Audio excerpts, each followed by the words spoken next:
All right, welcome everybody. My name is Chad Blackman, and I want to say thank you for checking out the podcast. If this is your first time here, this podcast is all about helping you know, love, and defend the Word. And the topic we have today, I'm very excited about. I want to share with you my favorite argument for the existence of God. Let's do this.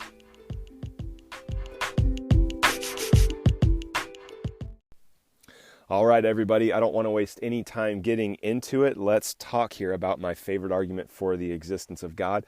This is the moral argument. I love the moral argument for the existence of God, and I'll tell you why. This argument has an unbelievable amount of explanatory power. It really helps explain why humans act the way that we act.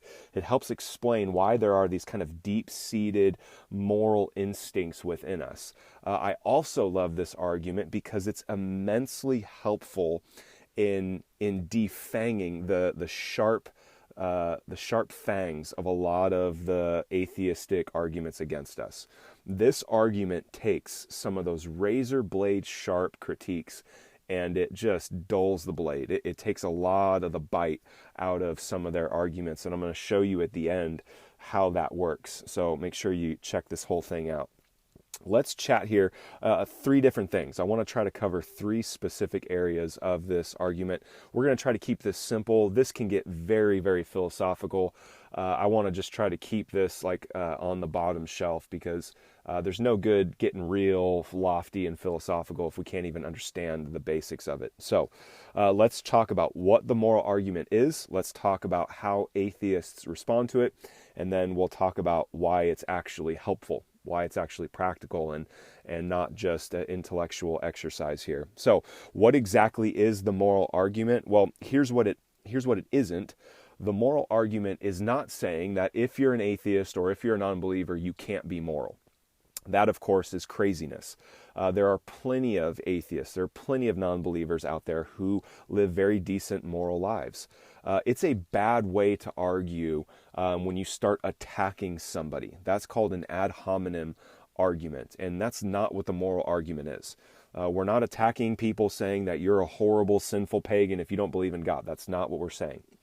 What the argument is saying is it's trying to answer a question. It's trying to answer something about humankind. The moral argument notices that every single person on the planet, whether they're black or white, whether they're rich or poor, whether they're tall or short, regardless of their language they spoke growing up, it seems like every single human on the planet has similar moral intuitions. Right? Every single person on the planet has the idea that it's bad to lie, that cowardice is not a good thing, that it's bad to steal, that it's bad to take advantage of the weak, even if it helps advance your own station in life. No matter where you go, those things are true. And sure, if you look carefully enough, you can find little aberrations of this and little differences. But in broad strokes speaking here, humans all have this really similar moral sense. And the moral argument is posing the question, where did that come from? And to put it into a more kind of laid out, systematic layout here, the way the moral argument is explained goes like this. If God doesn't exist, no objective morals can exist. And what we mean by that is there are true, objective, binding, right and wrong. And when we say binding, when we say objective, it means you're accountable to it whether you agree with it or not. So that's what we mean. If God doesn't exist, there's no objective morals, right? If God doesn't exist, it's just you do whatever you want to do. It's your opinion versus my opinion. However, objective morals do exist. This is what I was talking about earlier. Why does it seem like all of humanity across the globe, why does it seem like we all have a lot of these similar intuitions within us, these kind of deep-seated feelings in our hearts about what real right is and what real wrong is? So if God doesn't exist, no objective morals exist, but objective morals do exist, therefore God must exist. Now, here's the limit of this argument. This argument will not get you to the God of the Bible. All this argument is saying is that there must be something or someone out there who is transcendent of humanity and has given to humans what is good, what is right, and by definition, what is also wrong. Now, I believe that that is the God of the Bible. I believe what Romans is going to say, that God has written his law onto our hearts. Because you and I are image bearers of God, we share a capacity to know what is moral like God does. We're able to understand the moral dimensions that other creatures like dogs or even intelligent creatures like chimpanzees or orcas, they don't have that capacity to know morality like we do. It's because we're image bearers. His law is written onto our hearts. We reflect his moral nature. So this is kind of a 10,000 foot view here of the moral argument. What we're saying is that the best explanation for the moral intuitions we have is that there is a being outside of us who has given those moral intuitions to us. Okay? And what you'll see theologians and philosophers ask all the time when they're using the moral argument, you'll see them ask questions like, by what standard? Or says who? Somebody will come out and say, it's wrong for humans to kill people. And the smart theologian, the smart philosopher will say, okay, by what standard? Says who? It's like that age-old thing on the playground where you're playing with some friends on the jungle gym and they say, you can't hang on the monkey bars like that. And then the kid responds, well, says who? This is the moral argument. We're asking, where did these moral objective laws come from? Where did they come from? And the best explanation seems to us like it has to come from a deity, from a God who is transcendent and outside of humankind. All right?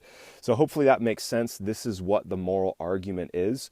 If God doesn't exist, no objective morals can exist, but objective morals do exist. Therefore, a God must exist. Now, let's chat here about how atheists respond to this, because many atheists have gone to great lengths to try to combat this argument. Most recently, famous atheist Sam Harris has tried to come up with scientific, naturalistic groundings for objective moral duties and values. And so here's where you'll see them try to respond. They'll usually try to ground morality, especially right now, in evolution. This is like the most common response. What you'll see is they'll say things like, well, we have learned over the years what helps us survive. We have learned that if you take care of people, if you don't lie, if you don't steal, you don't cheat, you don't rape, if you do these things, it helps humanity survive better. So evolution then is that standard. We don't need to bring a God into the picture. It's just us learning how to survive. They would say then that our objective morals come from our evolutionary biological needs. Now, here's the major flaw with this kind of argument. What they're trying to do is ground objective, unchanging laws in a system of constant, perpetual change. Do you see the intellectual inconsistency there? They're saying that a system that's all about change and flux and evolution and adaptation, that can get us a system of unchanging, transcendent, binding, objective rules for us. And it just doesn't work because it could be shown really easily. Right now, it may be evolutionarily advantageous for us to love people and take care of people and be honest and empathetic towards others. It would not be hard for me to paint a scenario, say 100 years down the road, where population has increased to the extent where there's such a strain on the earth that natural resources are being used up, that you could then start to argue, based on our evolutionary biological needs, we need to start killing off certain people so that we can continue to survive. And what you have here is a contradiction. It's not hard to see that evolution isn't going to get you that unchanging objective standard that we're looking for. People will try to use other different areas to ground their morality. They'll look to the government. The government sets the standard of what is right and wrong, but that, of course, that fluctuates all the time. I mean, the government in Germany today looks very different than the government in Germany back in the 1930s. Which one is ultimately right? People will try to turn to popular opinion. Whatever the masses say, that's what is moral and that's what is right and wrong. But the trouble with that is it fluctuates all the time. Popular opinion 70 years ago would have said that people who are gay or people who are transgender have a mental disorder. Now we're saying that this is a civil right. So you kind of get into a stalemate there. Who really is right? And then, of course, they'll just turn to the self. They'll oftentimes say, well, the self dictates what is right, rather. It's your own individual opinion. You dictate what is right and wrong for yourself, and you don't have really any right to tell other people what is right and wrong, just like they don't have any right to tell you what is right and wrong. And this really is probably the most intellectually consistent view from the atheist. The problem is they violate it all the time. You will run into people who say things like that, that morality is just your opinion. It's just what you deem is right. It's what's right for you, and you do whatever is good for you. Now, they'll say that in one breath, and then in the next breath, they'll get upset because a politician lied, or they'll get upset because one country went to war with another country, or they'll get upset because somebody cut them off in traffic. But you see, you don't have any right to get upset about those things if morality is all personal, if it's all relative, if it's all individual. Because what's right for you is right for you, but then what's right for the other person is right for them. You don't have any higher ground to say your standard is better than their standard. The famous apologist who goes on to the college campuses, his name's Cliff, and I don't know how to say his last name. I think it's Connectly. Hopefully I said that correctly. He always points this out. He says, if you want to be Adolf Hitler II, that's no objectively better than being Mother Teresa II.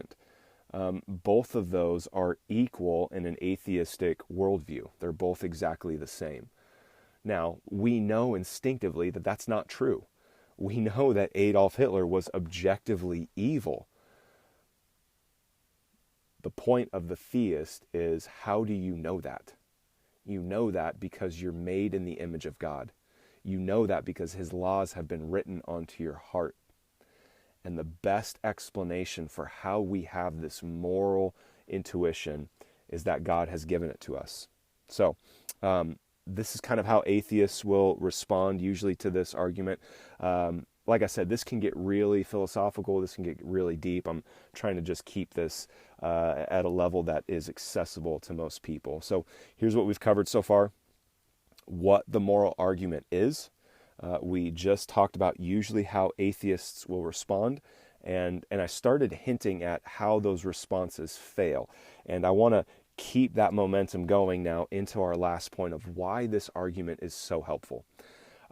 It's so helpful because it will help you spot inconsistencies in a lot of atheistic arguments, and a lot of the arguments are very sharp. They're very biting. It'll help you spot the inconsistency when an atheist comes to you and says, how could you love a God that sanctioned the killing of thousands and thousands of people in the Old Testament? And usually what happens is this puts the Christian on their heels. This puts them immediately in a defensive stance. And now instead of having the momentum on their side, they're trying to defend, and they're caught off balance. This argument allows the Christian to not fall back on their heel and tell the atheist, that's a great question. Before I answer your question, you have to answer a question to me. Where did you get the idea that the death of humans is bad? Why is that bad? And that seems like kind of a ridiculous question up front, because like instinctively we know that the death of humans is bad. Like there's no explanation needed for it in some regards. But then if they're going to press you on this question and they're operating as if there is no God, you have every right to say, well, tell me, why is it bad that humans die? Because in your atheistic worldview, there is no God. That means humans are just a giant cosmic accident. We're just this massive accident. We're high-functioning carbon. We have no greater destiny, no greater future in front of us. We're going to live. We're going to die. We go to the fertilizer pit, and eventually the universe is going to run out of usable energy. Everything, the stars are going to blow up. We're going to run out of energy, and everything's going to die a cosmic freeze. So why is it bad that humans are dying? See, this question is presupposing. It's assuming that human death is bad. But human death can only be bad if there is a God who has given us a standard and put his image into us, whereby the death of that human is actually the death of the image of God. Death can only really objectively be bad if God has said things like, "Thou shalt not murder." So this argument immediately gives the Christian a counterpunch to some of the hardest biting critiques of the atheist. And what it allows me to do is say, I'll answer your question, but first you need to answer my question. Where did you get the idea that human death is bad? Because in your worldview, it's all the strong eat the weak. It's all natural selection. This is all just a giant cosmic accident. I don't see any intellectual reason why it's bad that humans die. Please tell me where you got the idea that human death is bad. Then I'll answer your question. And I would answer that question something like this. Well, God sanctioned the death of all of those people after he warned them to repent for 400 years. The Amalekites, the Amorites, the Canaanites, all of those people he warned for over 400 years to repent. These were horribly wicked, evil people.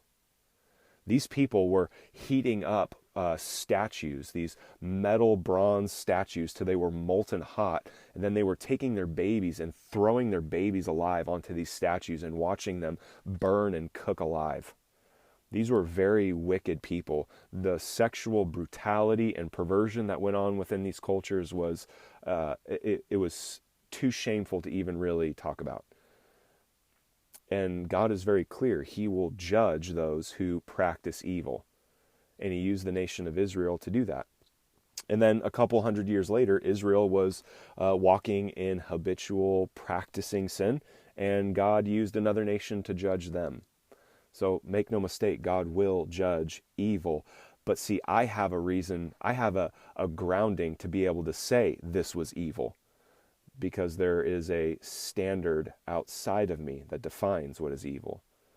You as the atheist have to come up with some reason why human death is even bad before your argument has any legs to stand on. And we could do this over and over and over throughout all kinds of stuff that's happening. Like we'll step into a couple of huge landmines that are going on right now.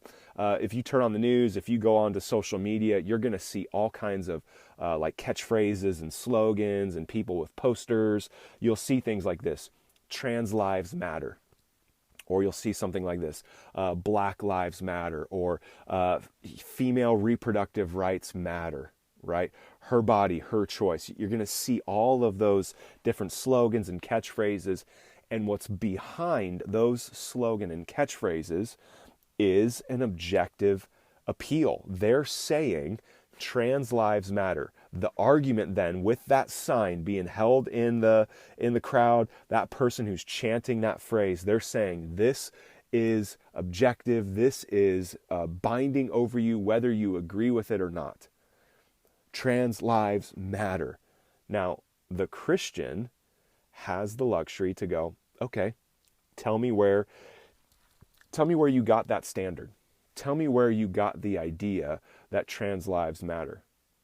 What binding objective source gave you the idea that this is true, that trans lives matter? Now, as a Christian, I agree. I think their lives do matter, but that's because God's image is upon them. If you're coming from an atheistic worldview, all that person is high functioning carbon with no future, no destiny in front of them. Why does their life matter? If you're to sit there with a sign and a slogan and say, Black Lives Matter, as a Christian, I've got grounding to say that's true. Their lives do matter because they're made in the image of God. But if you're operating from an atheistic worldview, all that person is, regardless of their skin color, whether their skin color is black or white, all they are is just high functioning carbon who's eventually going to die, return to the fertilizer pit, and eventually the universe is going to die a heat death. There's no greater purpose. Where did you get the idea that Black Lives Matter? When you say a woman's reproductive rights matter, well, says who? By what standard? Who cares whether that woman has to have a baby or not have a baby? Once again, no, there is no value to human life if all we are is the product of a cosmic explosion and we're just the result of time, chance, and matter. If that's all that we are, that statement is ludicrous. All of those statements are absolutely silly. There's no real value to them. And yet, you'll see that all of those people in the protests, in the crowds, on social media, they're making those statements as if there's actual truth to them.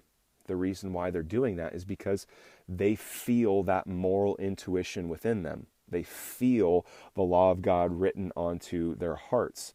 Their source of it is misplaced.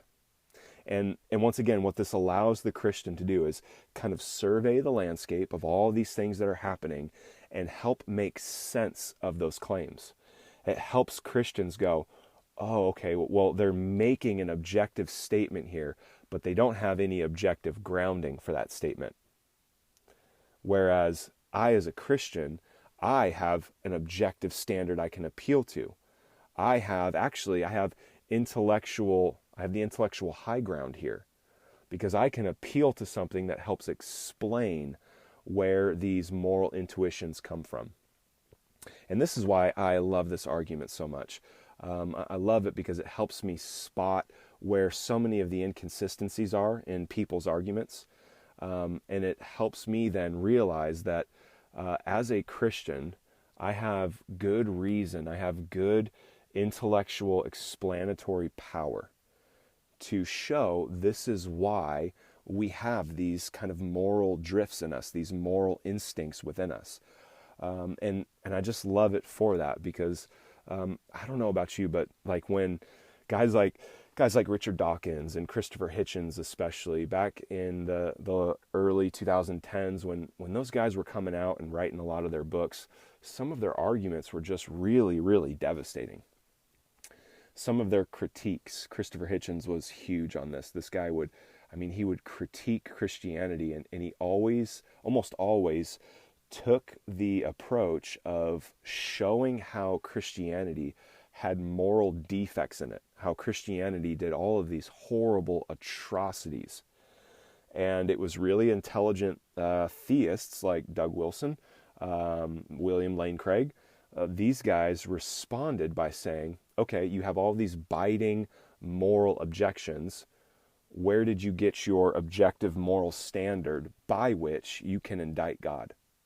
Please show me first where you got your authoritative, objective standard by which you can charge God. Because until you can show me that, your arguments are just simply based on your own opinion. They're no more valid than mine. And it was just a brilliant chess move because they totally neutralized a lot of the sting that his rhetoric and that his fiery speech brought into the arguments. And this has helped me now as we continue to go through our society and people bring these really heated, impassioned arguments against God, a lot of times very emotionally driven by real pain, by real suffering that happened.